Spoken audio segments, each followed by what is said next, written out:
Boa noite, pessoal. Estamos ao vivo, começando aí a disciplina Laboratório Clínico 2 e essa parte da disciplina seria a fase pré-analítica, tá? E a coleta de amostras biológicas destinadas ao laboratório. Então, cerca de 70% hoje das decisões médicas são baseadas nos exames laboratoriais. Antigamente, os exames laboratoriais eram bastante básicos e restritos a determinadas análises. Você tinha lá um marcador hepático, você tinha o hemograma, que seria o principal parâmetro hematológico, você tinha lá os marcadores de função renal, os marcadores de função pulmonar, cerebral, cardíaca, mas basicamente não fugia disto. E hoje o laboratório é muito diversificado. Hoje existe cerca de 4.000 exames diferentes em diversas áreas da medicina laboratorial. E isso diversifica bastante o diagnóstico. Eu vou ser sincero com vocês, grande parte dos exames eu não sei fazer a correlação clínica de tão avançados são esses exames e tão específico é a patologia de ter determinados exames. Mas nós vamos focar aqui justamente aqueles exames que são parte integrante da nossa rotina diária e que nós temos que saber a fundo a interpretação, a correlação clínico-laboratorial. Por quê? Porque são esses exames, principalmente, que os médicos utilizam hoje como base diagnóstico. Hoje, um laboratório de pronto-socorro, um laboratório que presta atendimento a síndromes gripais, não funciona, os pronto atendimento de síndromes gripais não funciona sem a presença de um laboratório, principalmente agora com a questão da Covid-19. Então, os protocolos criados principalmente para a Covid-19 são de, em grande peso baseado em exames laboratoriais, principalmente o hemograma, a parte da coagulometria e a parte das marcadores inflamatórios. Então, depois mais para frente nós teremos um módulo, né, mais específico de doenças infecciosas. Também teremos um módulo específico de imunologia, que nós vamos abordar bastante a fundo essas práticas, tá certo?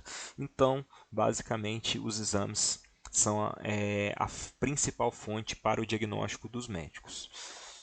Passando aí, então, as principais fontes de erro na fase laboratorial estão ligadas às três fases que nós temos hoje.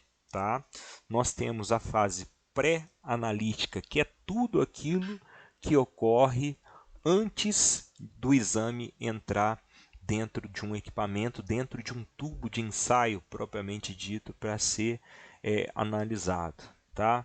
Então, ele vai desde a orientação que você faz ao paciente, desde o primeiro atendimento que você pega a ficha do paciente e pega aquela relação de exames que pediu, os dados clínicos, a correlação clínica, o porquê daquela solicitação, tudo tem que ser analisado.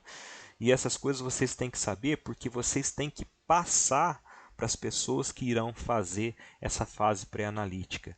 A fase pré-analítica, se você não errar nela, você tem uma grande chance de não ter problemas nenhum na hora de liberar o laudo, porque a principal fonte de erros está inserida nessa fase, tá certo? Então, nela temos aí o tempo de jejum. Muitos analitos hoje não necessitam mais a realização do jejum. O jejum, na verdade, ele dentro de um hospital praticamente nem é utilizado, mas dentro dos laboratórios de rotina usuais ele é utilizado para você medir, analisar os níveis basais de um determinado analito sem a interferência de alimentos, sem a interferência de atividade física e sem a interferência de medicamentos quando possível. Tá? Então, a pessoa pensa em jejum, ela só correlaciona a alimentação, mas deve ser observado todo um aspecto. Tá? Imagina só, você vai fazer uma dosagem de eletrólitos de manhã, que é sódio, potássio, cálcio, magnésio. Você faz um belo de um jejum de 8 horas, mas você fala assim, todo dia de manhã eu corro, estou acostumado a fazer alguma atividade física, aí só não vou comer, depois eu vou lá no laboratório, faço meu exame e pronto. Aí você fez o jejum alimentar, certo? Mas você fez uma baita de uma atividade física, correu 3, 4 quilômetros, você suou, você perdeu eletrólitos, você ativou hormônios que estão ativos no metabolismo energético, tá? Você ativou vias metabólicas energéticas.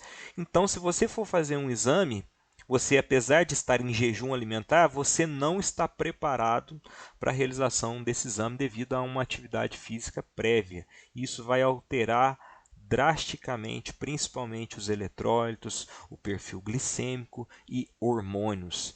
Então, o jejum é principalmente o alimento, mas também o relaxamento corporal sem a atividade física e o não uso de medicamento quando possível. Muitas pessoas deixam de tomar o medicamento para fazer exame e muitas pessoas passam mal por isso.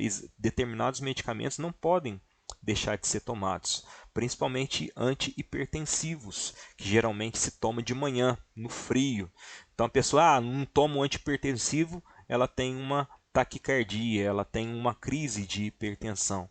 Então vocês têm que saber quais medicamentos essas pessoas tomam, se faz ou não diferença tomar, tá certo? Segundo item aí, estase venosa prolongada. Isso aí é uma das principais causas de erro dentro de um laboratório relacionados à coleta de material biológico, tá certo? O que acontece? Nós vemos os iniciantes, vamos dizer assim, ao começar a entrar no laboratório, está lá a primeira setor que ele geralmente visita seria a parte de coleta de amostra biológica, né? É da onde começa tudo, né? A coleta da amostra biológica, que seria a parte mais prática, vamos dizer assim. Então, a pessoa vai lá, conversa com o paciente, nisso já colocou o garrote no braço do paciente.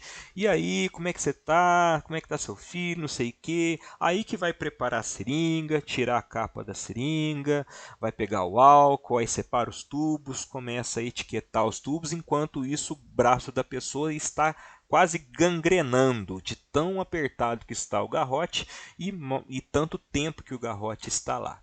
Isso aí causa um extravasamento, causa uma reação chamada reação hemolítica, que seria a quebra das hemácias, tá certo? Causa uma ativação do sistema de coagulação, porque você está com o sangue estacionado ali, então fatores de coagulação são ativados, as plaquetas começam a agregar, as hemácias começam a estourar, ou seja, você faz uma lambança literalmente com um exame que nem colheu ainda, tá? Então, o garroteamento é a última coisa que se faz. Quando você chega num ponto de coleta, você faz tudo primeiro. Quer conversar com o paciente, quer fazer uma entrevista para ver o que ele está tomando, o que ele está sentindo, para você ter um diagnóstico direcional melhor na hora de fazer o exame, pode fazer. O garroteamento seria a última coisa. Seria na hora que a seringa estiver pronta, na hora que os tubos estiverem etiquetados, na hora que tudo estiver engatilhado para que você possa fazer essa coleta de forma segura, tá certo? Flebotomia inadequada. O que é isso? A flebotomia seria o ato de puncionar um vaso, geralmente uma veia, tá? E existe uma técnica específica para você fazer a flebotomia, que nós vamos fazer isso em aula prática, tá? E às vezes vocês já até tiveram aula prática de punção, mas eu gosto de explicar para vocês os diferentes tipos de punção e locais que vocês podem fazer punção não usuais, que muitas vezes vão te salvar numa pessoa que não tem um acesso venoso muito legal. Às vezes você tem que pegar uma região onde passa uma artéria. E para você fazer esse procedimento, vocês têm que estar habilitado, tem que saber principalmente a anatomia, tem que saber como que o ângulo que você entra com a agulha na pele. Você tem que saber depois o tempo que você tem que fazer a compressão no local que você fez a punção. Por exemplo, se você pega uma artéria radial, tá? É uma artéria calibrosa perto na dobra do braço e antebraço, tá? É uma artéria. Se você fizer uma punção nessa artéria e você não fizer pressionar essa área por pelo menos 5 minutos, você pode causar uma microhemorragia interna, formar um hematoma que pode, inclusive, ser uma fonte, formar uma flebite, tá? Uma inflamação de vasos ali no local. E fora o transtorno que vai ser para o paciente, né? Esse hematoma que vai ficar ali 2, 3 meses, né? Aquele roxo enorme. Então tem que fazer, porque a artéria ela pulsa, né? Ela tem uma pressão intravascular muito grande. Se você seccionar uma artéria, ela vai espirrar sangue a uma distância considerável. E se você puncionar essa artéria, essa artéria vai ficar dando pulsos, né? Expelindo o sangue através do orifício, mesmo que ele seja pequeno, porque existe uma pressão grande dentro dessa artéria. Então você é obrigado a fazer uma punção, pressionar de forma prolongada, pelo menos 5 minutos no caso de uma punção arterial. Tá certo? Às vezes também tem casos que a pessoa quer colher 10 ml de sangue num microvaso utilizando uma agulha normal. Então, na hora que você coloca a ponta do bisel da agulha ali, a veia já estoura. Aí dá aquele calombo roxo na pele da pessoa. Então, tudo tem uma técnica, a gente vai ver isso, tá certo? Para ver a técnica adequada para vocês não passarem apertado. Porque quando vocês forem para o estágio, uma das principais coisas que vocês vão fazer no início é a coleta. Tá? E a coleta bem feita é essencial para a continuidade do exame bem feito. Então, outras coisas que também podem ser intercorrências negativas na fase pré-analítica, perda de requisição, ou então você anotar, não entender a letra do médico e anotar um exame errado. Isso aí causa um transtorno muito grande, tanto para o paciente quanto às vezes para o financeiro. Tá? Vamos supor lá que você está vendo uma prescrição lá e entendeu lá, de vez de ser uma vitamina D, é uma vitamina K.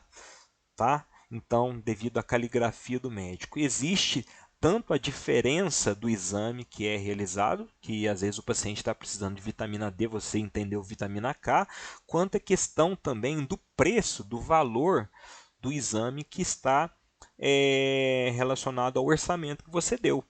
Você vai causar um prejuízo tanto para o paciente que está recebendo o exame que ele que não faz parte do seu pedido, e um prejuízo para você, porque uma vitamina é bem mais cara que a outra, então tem que tomar muito cuidado, né? Eu sempre falo lá para os funcionários, se vocês não entenderem a caligrafia do médico e não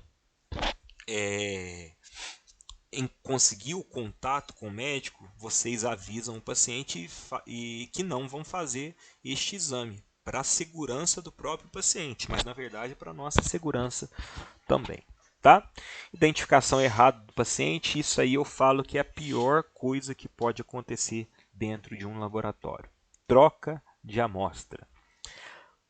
Quando vocês forem coletar uma amostra, a primeira coisa que devem fazer na frente do paciente, de preferência perto do campo de visão do paciente, pergunta o nome, se for escrever no tubo, ou então colhe a etiqueta, se for um sistema de código de barra, no tubo na frente do paciente. Você confirma o nome com o paciente e cola o tubo ali, tá? Porque se você trocar uma amostra, você pode literalmente condenar um paciente, tá? Vamos supor que você trocou uma amostra de grupo sanguíneo. Um grupo sanguíneo. Quem fala assim, grupo sanguíneo não dá BO não dá problema não. Não dá, mas pensa bem. Você vai fazer o grupo sanguíneo de uma criança, tá certo? E essa criança tem 2 pais que são do grupo O. Aí você trocou a amostra lá por algum motivo e ao liberar o grupo da criança lá, vocês liberam o grupo A. Aí o pai vira para a mãe e fala assim: eu sou O, você é O, com quem você me traiu? Tá vendo? Prestar atenção como uma troca de exame laboratorial pode destruir uma família, um simples grupo sanguíneo. Nem falo outros exemplos, como HIV, por exemplo, né? Você falar com uma pessoa HIV positivo, o exame dela está trocado, imagina o transtorno que vai dar, imagina o processo que você vai responder. Então, a amostra trocada é a pior coisa que pode acontecer dentro de um laboratório, tá? Tente não cair neste erro, porque este erro é difícil de sair depois, tá bom? Interpretação errada da requisição, já falei. Orientação inadequada ao paciente, faz parte também. Quando você tem um exame que não é um exame comum, por exemplo, procalcitonina, né? Que é um exame aí utilizado como provas inflamatórias avançadas. Então, você vai fazer vai falar, você tem que fazer procalcitonina, faz jejum de 8 horas e pronto. Beleza. Mas e se tiver alguma outra coisa que esse paciente tem que evitar? Que você tem que citar alguma coisa que esse paciente toma. Então, quando vocês estiverem diante de um exame que não é comum, geralmente realizado por um laboratório de apoio, este laboratório de apoio, obrigatoriamente por lei, ele tem uma parte que se chama help de exames. E esse help de exames, ele nos dá a possibilidade de fazer toda a triagem, todas as correlações clínico-laboratoriais destes exames. O tempo de jejum, a maneira de coleta, o tubo, o tipo de tubo que se põe na amostra, como conservar a amostra, quanto tempo deve conservar a amostra.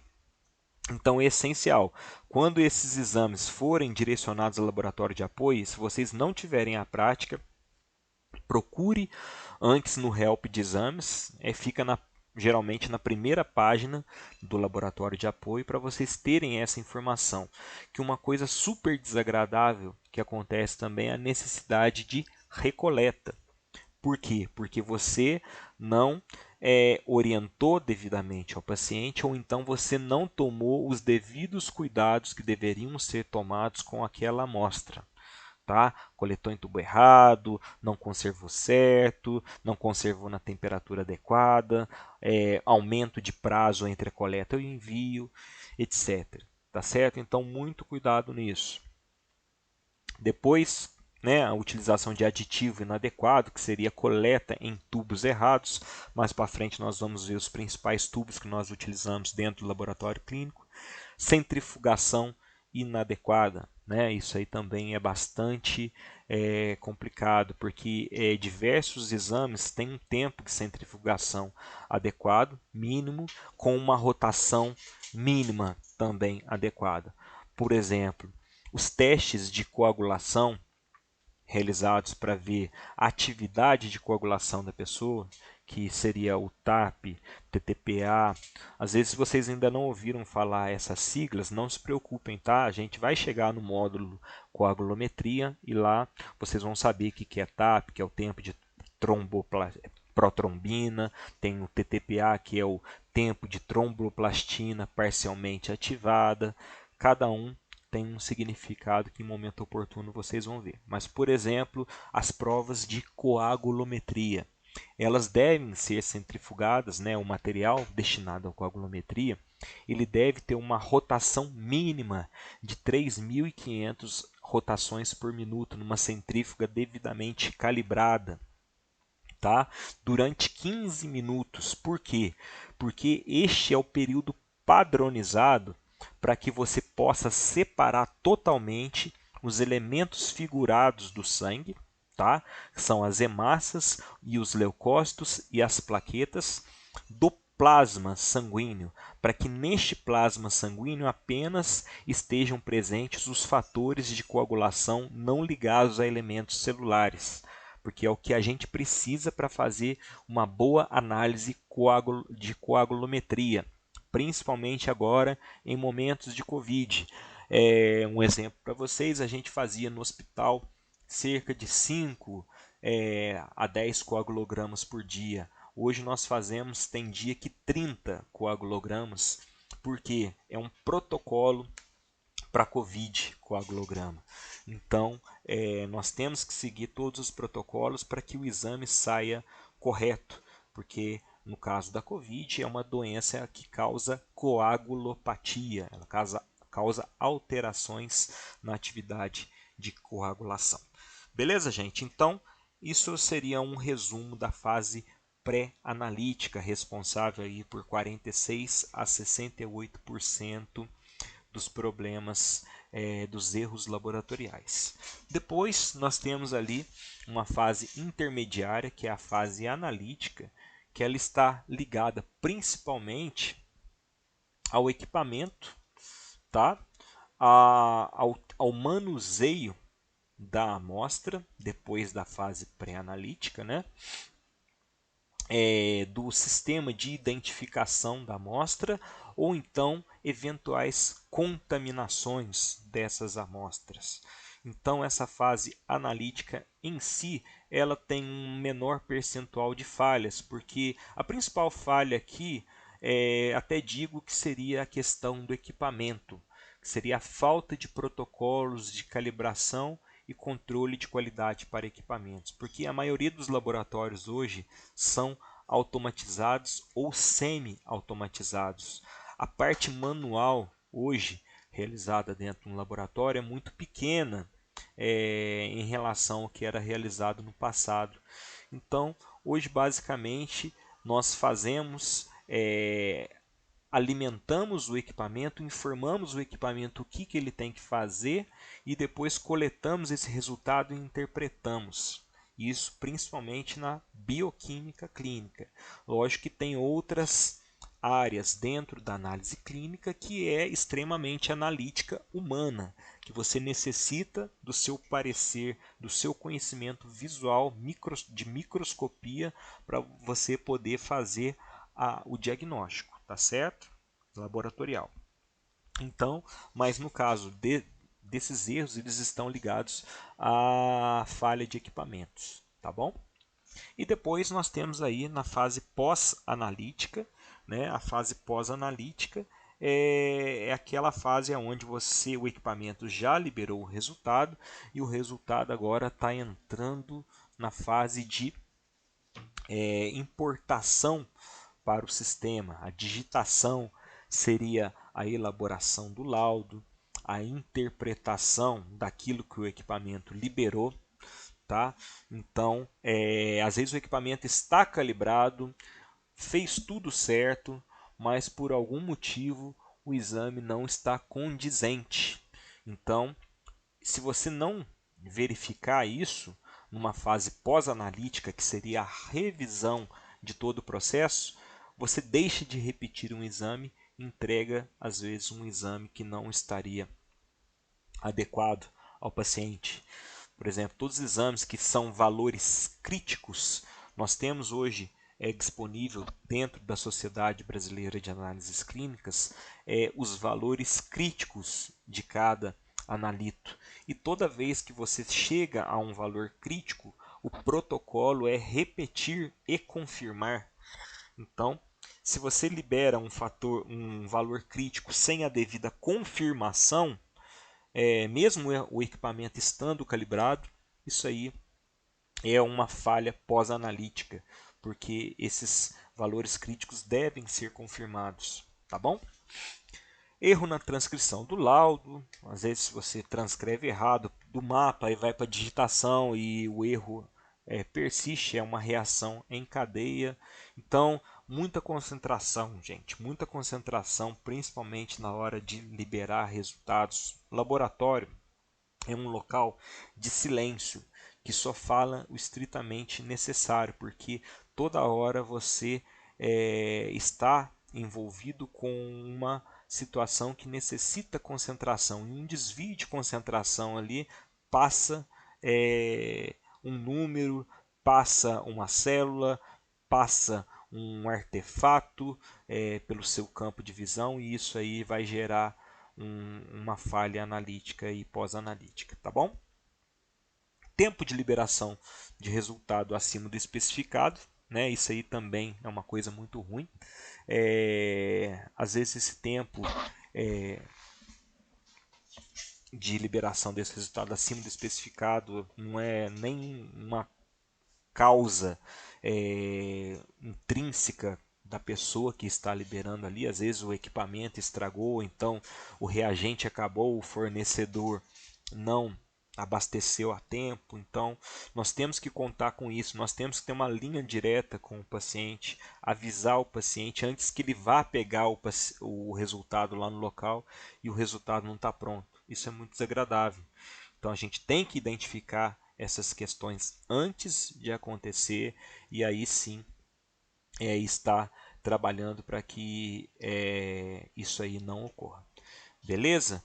Eu vou parar essa parte aqui da aula para picotar a gravação para não ficar um arquivo muito grande para mandar para o YouTube, tá? Alguma dúvida por enquanto?